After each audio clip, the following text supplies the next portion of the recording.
Já foi o tempo em que a mulher era vista como sexo frágil. Hoje, somos guerreiras no mercado de trabalho, rainhas no lar, sedutoras na intimidade. Por todas essas razões, nós merecemos um espaço todo nosso. Entra no ar a partir de agora, Papo de Mulher. Aqui você tem voz, aqui você tem vez. Os nossos parceiros são Doutora Sidneia Aparecida Galo, ginecologista. Laboratório Vila Rica, Dr. Antônio Valentim Sâncio. Imafar Farmácia de Manipulação, Dr. Rômulo Tavares, urologista. Terapeuta Angélica Jacó e Casa do Biscoito. Excelente tarde para você, nós estamos no ar para trazermos o Papo de Mulher e, claro, informação. Hoje, recebendo a ginecologista doutora Sidneia Aparecida Galo para falar com a gente sobre os ovários polimicrocísticos, o ovário policístico, conhecido como SOP. Boa tarde, doutora. Seja bem-vinda ao nosso papo. Boa tarde para você e para todos os nossos ouvintes. Bem, doutora, explica para a gente o que é a SOP, a síndrome dos ovários policísticos e como ela afeta a saúde da mulher. Olha, essa síndrome do ovário polimicrocístico, ela não é necessariamente ter os ovários polimicrocísticos. Não, às vezes os ovários estão até normais e a pessoa tem essa síndrome. Então, ela se caracteriza geralmente por 3 principais itens, que seria a menstruação, vamos dizer assim, vindo os ciclos irregulares. Isso é, a menstruação geralmente tem atrasos grandes para vir, às vezes 3 meses, 6 meses, às vezes a pessoa fica até 1 ano sem menstruar. Ela pode vir acompanhada de alterações nos sinais no corpo, vamos dizer, que a gente pensa em hiperandrogenismo. Isso é, a pessoa fica com muita espinha, muito pelos, obesidade, né? Estrias. Então, às vezes, a gente pensa que a pessoa obesa, né? Já não tem nada a ver com os hormônios androgênios, mas é uma coisa que pode aparecer na síndrome. E a irregularidade menstrual, isso, e a resistência insulínica, né? Que isso é muito comum, a gente vê, mas em 70% dos casos. E pode ter uma série de alterações na pessoa, né? Que a gente vai falar posteriormente. Uhum. Bem, esses seriam os sintomas, mas e as causas dessa síndrome? O que causa? Genética, adquirida? A gente ia falar mais tarde, mas pode ser genética em alguns casos. Você tem uma resistência insulínica e com isso o pâncreas vai trabalhando cada vez mais. Então, geralmente tem essa resistência, nem todo mundo. E com isso o pâncreas depois vai se desgastando, né? E isso pode gerar um diabetes, uma hipertensão. A pessoa às vezes vira mais tardiamente, pode ser um diabético. E pode causar hipertensão, outros males, né? Além da obesidade, que aí altera todo o metabolismo da pessoa. Tá, mas as causas, o que causa a SOP, no caso? É isso que eu falei, é uma resistência insulínica. Então seria só isso mesmo, assim? Pode ser genético também, né? Uhum. Às vezes a mãe tem, o pai não, mas da parte do pai, né? As tias, vamos dizer. Então pode ser genético. As causas podem ser essas. E o aumento de peso, falta de exercício, a pessoa sedentária. São várias coisas que podem contribuir. São várias causas. A causa exata, muita gente ainda não sabe, mas normalmente é isso. A pessoa está com peso aumentado, é sedentária, tem várias coisas que contribuem. Eu pensei que a síndrome que causava um aumento de peso. Pode ser, ao contrário também. Né? Entendi. E como é feito o diagnóstico da SOP? Olha, geralmente é pelos critérios clínicos, né? Isso que eu falei. A pessoa ou tem os ovários polimicrocísticos, a pessoa ou tem irregularidade menstrual, ou tem o hiperandrogenismo, que é esses pelos no corpo, ou espinha. Se você tiver pelo menos 2 coisas dessas 3, Por exemplo, isso é o ovário com característica polimicrocística, mais de 20 folículos. Se você tiver o androgenismo, que seria o pelo no corpo, muita acne, já caracteriza.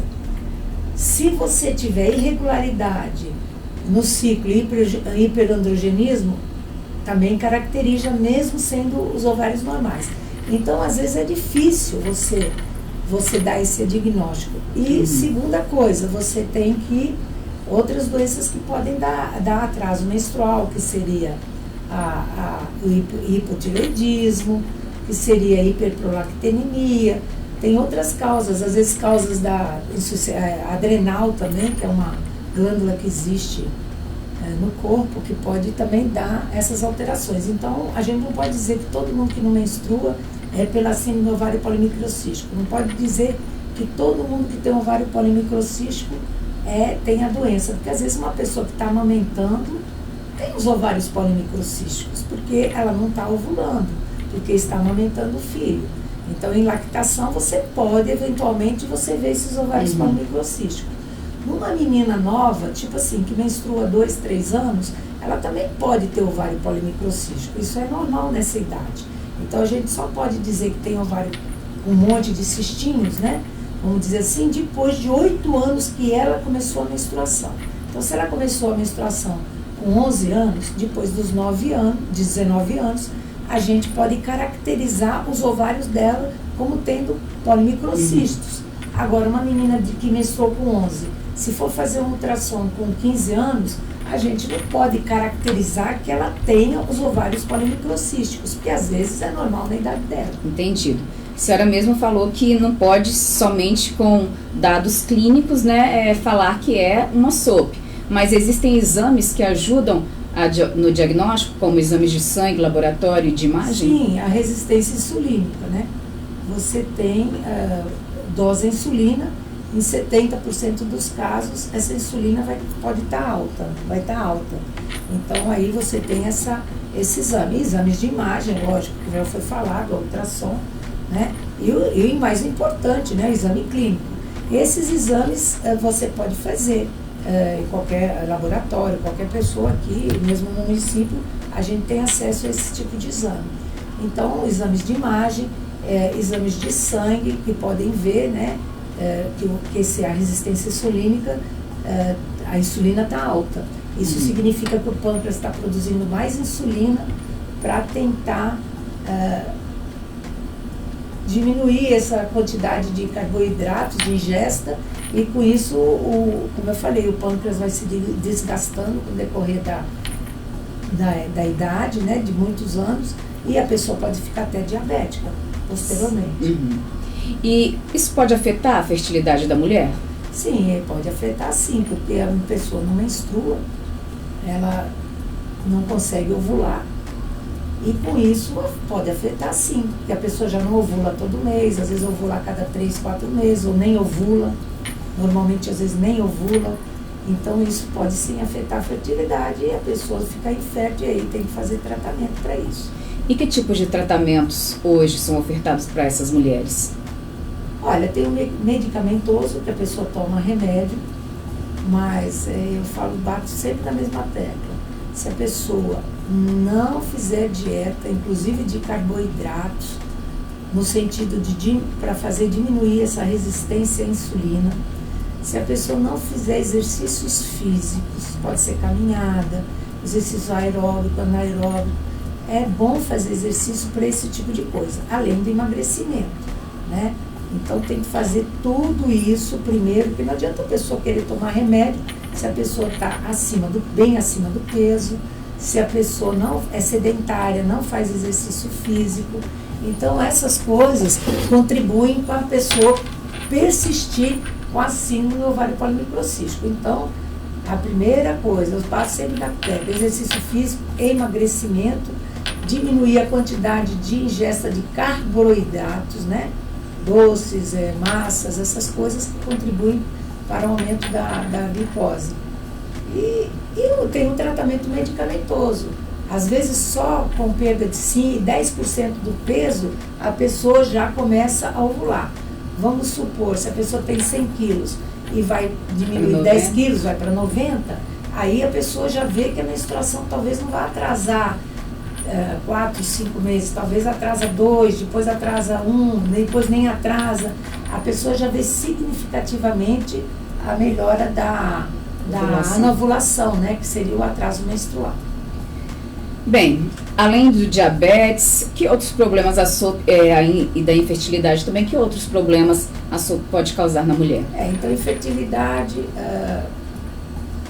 mais problemas até... Hipertensão também? Hipertensão, diabetes, e a pessoa pode até ficar com problemas sociais, pode entrar em depressão.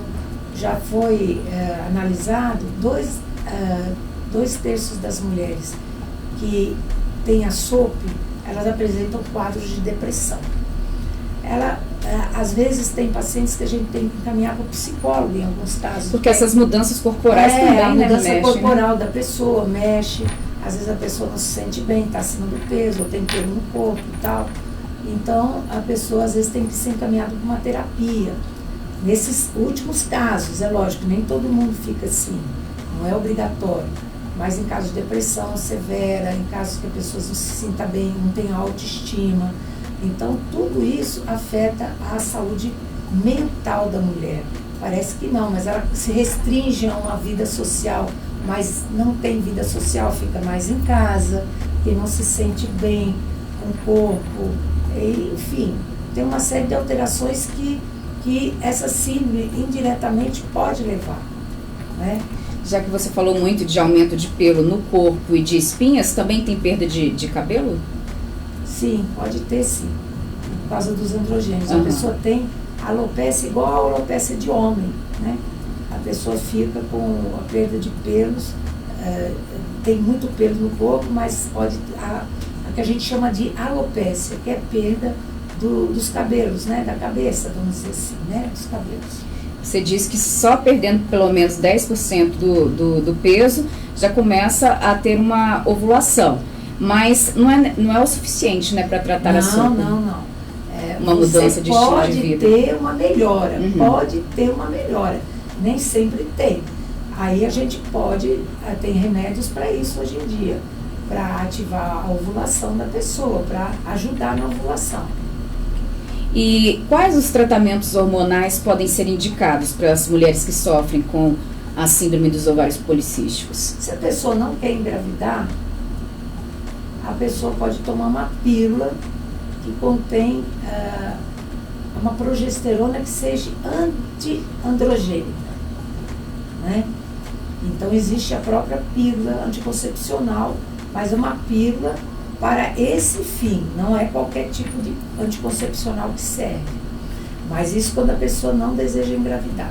Quando a pessoa deseja ovular, a gente pode fazer tratamento com letrozol, metilformina, e tem outros, inositol, que é muito bom, é uma medicação cara, mas ela age muito bem a nível de próprio ovário. E esses medicamentos hoje que estão na moda, as injeções para emagrecer, inclusive tratam diabetes. Sim. Já que a metformina trata diabetes, né? Elas também agem nessa síndrome? Não. Elas mais é para emagrecer, mesmo, né? E perda de peso, que ajuda, né? Uhum. Não vou dizer que não ajuda, indiretamente elas ajudam. E elas agem na perda de peso e também no diabetes. Então elas ajudam sim. Uhum. Mas aí se você perde peso, você vai ovular. Sim. Bem, ela pode levar a longo prazo ao câncer de endométrio, por exemplo? A síndrome? Sim, pode sim. A longo prazo pode levar ao câncer do endométrio, porque a pessoa tem estrogênio, e aí, como a pessoa não ovula, ela tem pouca progesterona, que tem pouca progesterona, e isso piora, porque os estrogênios vão agindo a nível do endométrio. Então, estrogênio sem oposição do hormônio, que é a progesterona praticamente quase está zerada, vamos dizer assim, para todo mundo entender. Então, só tem estrogênio, e não tem a oposição da progesterona, porque a pessoa não está ovulando. Então, com isso, a pessoa pode ter tendência a câncer de endométrio. Inclusive, pessoas que têm muitos filhos, isso é, as pessoas que não ovulam, elas podem ter uma alteração nesse sentido também.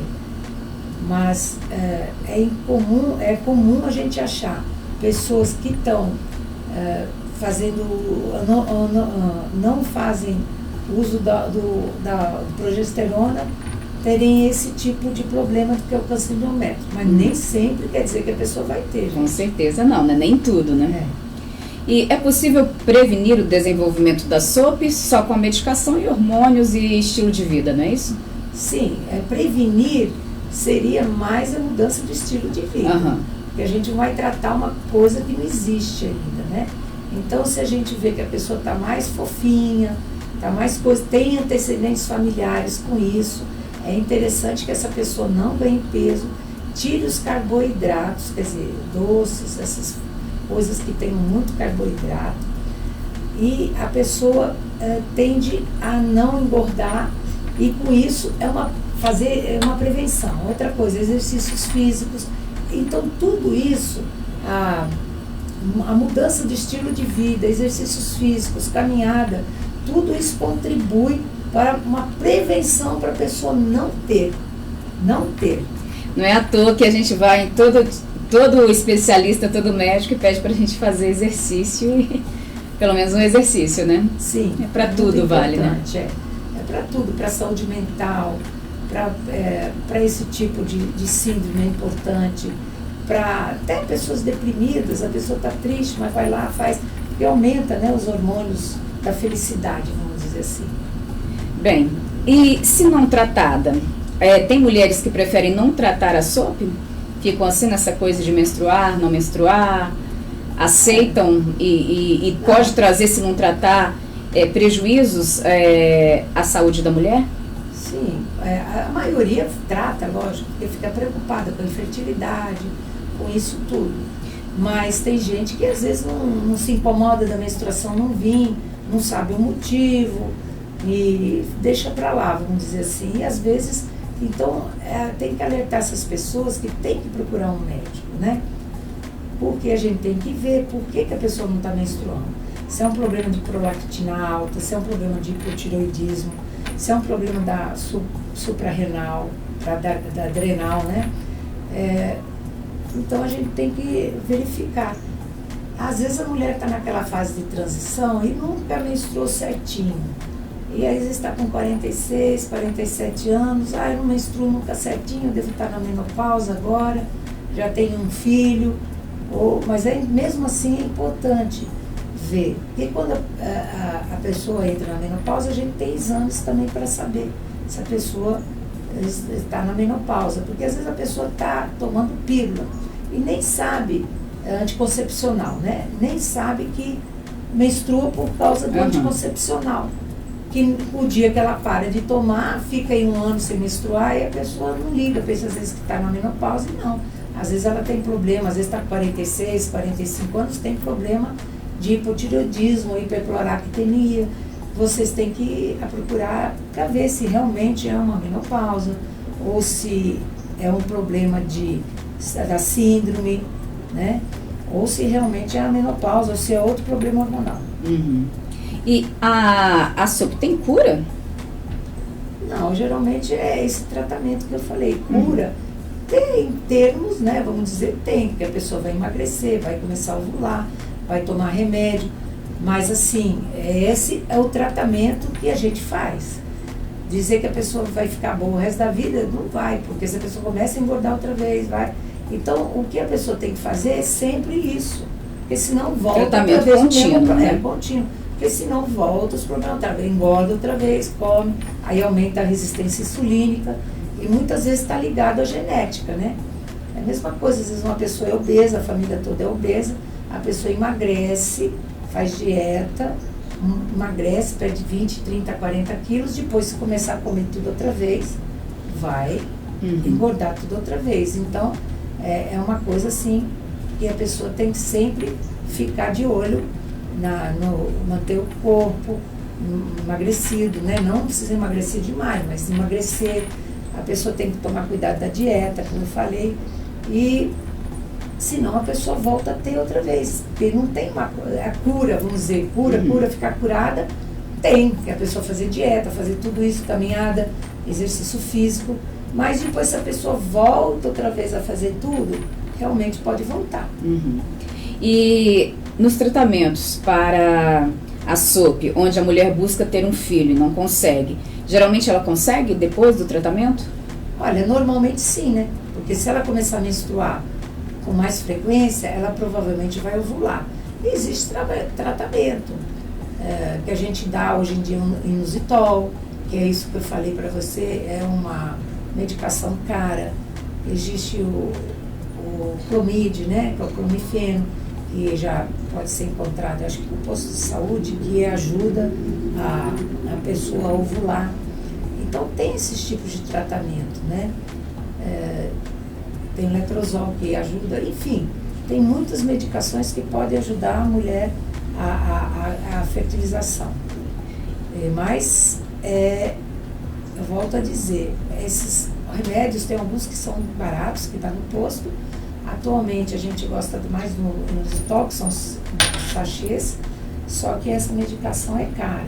Mas funcional. Funcional, porque ela, às vezes, depois de 3 meses, a pessoa pode já começar a ovular. Nossa, que ótimo. Só que ela é meia carinha, mas vale a pena. Vale a pena.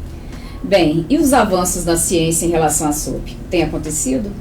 Ou são essas medicações? A resistência insulínica, né, descobriram, a fator genético também foi descoberto, que a pessoa pode ter tendência familiar. Tem esse inositol que foi... Está no mercado agora? Está no mercado, que já tem acho que um ano e meio, e ele também já foi descoberto, que é muito bom para isso, né, que atualmente é uma das melhores medicações. Né? E tem o fator, né, de descobrirem que a resistência insulínica está em 2/3 das pacientes que tem isso. Doutora, pode acontecer da pessoa fazer todos esses tratamentos e o ovário não deixar de ser policístico e aí precisar de uma cirurgia? Pode. Hoje em dia, antigamente a gente usava muito uma cirurgia, uma técnica que se chamava cunha, mas isso assim, hoje em dia é muito difícil alguém fazer, entendeu? Eu nunca vi mais. Quando a gente não tinha recurso, cunha é uma técnica muito antiga, que a gente, quando estudava, eu já tive visto essa cirurgia. Ela tira, não todo o ovário, ela tira um pedacinho do ovário, chama cunha, porque ela tira, tipo empunha um pedacinho do ovário, para aqueles microcistos poderem ovular. Mas hoje, com essas técnicas todas, eu acho meio difícil, né, alguém fazer. Pode ser que alguém ainda faça, mas é meio difícil. Além de todos esses sintomas, elas sentem dor também? Porque um cisto costuma causar dor maior, né? Nesses pequenininhos não, né? Não, esses cistos não causam dor. Dor pode causar, às vezes, um cisto hemorrágico, que é um cisto de ovulação, que ocorre e depois de 1 ou 2 meses eles somem. Ou, às vezes, uns cistos persistentes que ficam grandes demais. Por exemplo, ontem eu atendi uma paciente no meu consultório com uma dor pélvica à esquerda. E a médica pediu um ultrassom abdominal e endovaginal. O médico de Santa Teresa, quer dizer. Aí ela veio fazer, a dor dela era uma dor muito forte, ela já está com essa dor há 1 semana. Ela tem um cisto enorme, volumoso, de 230 ml, mais ou menos, quer dizer, um cisto grande, bem maior que o útero. E ela estava com muita dor, mas dor assim, que ela não conseguia nem andar. Então, esse tipo de cisto, então, pode causar dor, como um cisto de ovulação, como um cisto hemorrágico, que depois que você ovula, pode ficar um cisto que pode crescer, pode atingir 3, 4 centímetros, mas depois ele regride. Esses cistinhos, ele pode dar dor, mas a dor regride. Agora, esses cistos enormes, muito grandes, aí eles causam muita dor, podem causar desconforto. E o que faz para eliminar? E desses cistos grandes, igual eu vi ontem, aquela dor imensa, uma semana, isso é cirúrgico. Só cirúrgico. Porque eles podem romper a qualquer momento, eles podem torcer também, dar cisto torcido. Esses cistos, eles têm que ser retirados, porque estão muito grandes. E a pessoa já tem uma prole definida, já não quer mais ter filho, já está com 40 e poucos anos, né? A gente tem que tomar muito cuidado quando manda operar uma paciente jovem, né? Mas no caso de uma dor imensa, ele pode romper também, né? E aí a pessoa sente uma dor muito grande. Então, nesse caso, é cirúrgico, né? Mas cada caso tem que ser individualizado. Isso que eu estou falando aqui, eu tenho isso, aí já correr, eu já estou com ovário polimicrocístico, eu estou com câncer. Não é bem assim, não. Gente, isso tem que ser individualizado, são pouca gente que tem isso. Agora, esse síndrome ovário polimicrocístico, esses ovários polimicrocísticos, na realidade, são pequenos, dificilmente eles vão causar dor. Tá? Agora, mas são inúmeros são inúmeros, acima de 20. E por falar em ruptura de cistos, me lembrei agora que quando se faz tomografias, ressonância, aparece muito líquido na pelve. São causadas por essas rupturas? Olha, a pelve geralmente tem líquido, sim. Por quê? Normal, então? É normal ter. Você sempre tem um líquido na pelve. Por quê? Porque o próprio organismo, quando você fica em pé, coisa assim, o líquido vai para a região para baixo, né? Vai para a região pélvica. Então, agora, quando você ovula, às vezes a pessoa sente dor pelo rompimento do óvulo. Quando sai do ovário, aquele óvulo sai para se encontrar com o espermatozoide na trompa. Então, para formar o futuro embrião, neném, vamos dizer assim. E aí, quando eles se rompem, eles podem causar muita dor, mas essa dor em torno de 3, 4 dias desaparece, e o líquido se forma, conforme a ruptura vem, ele pode formar um líquido. E esse líquido fica na pelve, mas isso some. Não é de preocupar. Não. É um líquidozinho pequeno, um pouquinho. Agora, quando é um cisto enorme desse jeito, aí, nossa, ele romper, fica toda a pelve cheia. E quando você tem uma pelve toda cheia de líquido, aí você tem que investigar se não é outra coisa. Se isso não vem do abdômen, por um outro motivo, se tem, agora, um cisto que rompeu. Agora, quando é pequenininho, o líquido é pouquinho, quer dizer, pequena quantidade, a gente não liga muito para isso não, porque isso é uma coisa até normal, na ovulação, quando a pessoa, como eu digo, fica em pé, a gente tem um pouquinho de líquido no abdômen, mas não é muito, é uma coisinha mínima, né? Para quem esteja em casa, está aí sofrendo com a falta de menstruação, não procurou o médico ainda, a doutora atende na Clínica Renascer, telefone?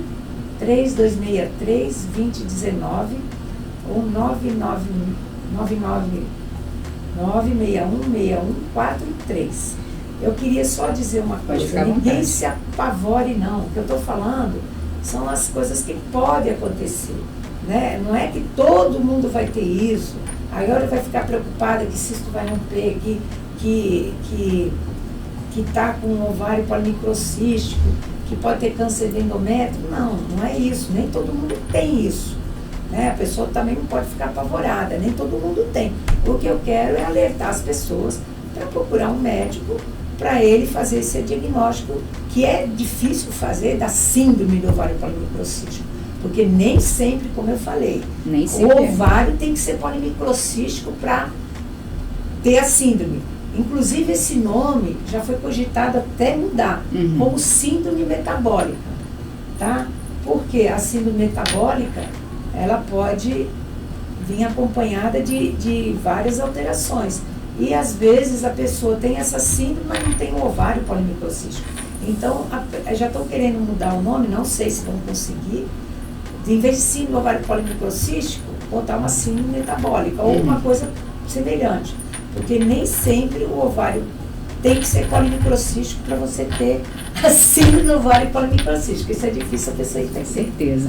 O nosso programa é sempre para trazer informação, conversar com quem entende, os profissionais médicos, né? Inclusive, são muitas pessoas que falam que foram ajudadas pelo programa. Informação, né, leva a pessoa a procurar o médico, não para se desesperar, né, doutora? Sim, sim. É lógico que, como eu falei, eu até inverti, a própria ovário polimicrocístico pode aumentar o peso.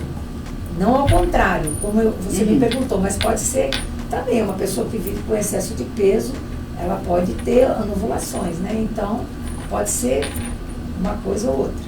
Muito obrigada por sua presença mais uma vez aqui no nosso Papo de Mulher e uma boa tarde. Tá, boa tarde para todos, tá?